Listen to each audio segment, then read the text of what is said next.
রাধামণি থেকে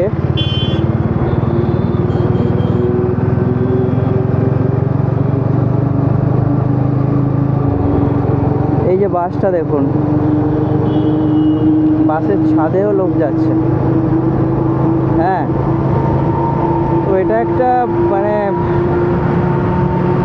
এটা একটা কি বলবো, এটা একটা স্বাভাবিক ব্যাপার হয়ে গেছে যে ভোটের আগের দিন লোকেরা বাসের ছাদে যাবে এবং ভোট হয়ে গেলে তার পরের দিনও লোকেরা ছাদেই যাবে।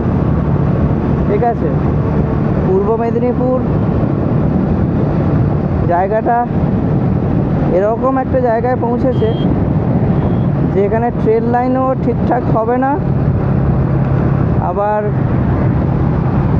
বাসও লিমিটেডই থাকবে, এবং এরকম কোনো একটা স্পেশাল ওকেশানের দিনগুলোতে এরকমভাবে লোকেদের ভোগান্তি কিন্তু বাড়বে। এক্সাম্পল, এই যে এত রোদের মধ্যে ওই বাসের ছাদে লোকেরা যাচ্ছে।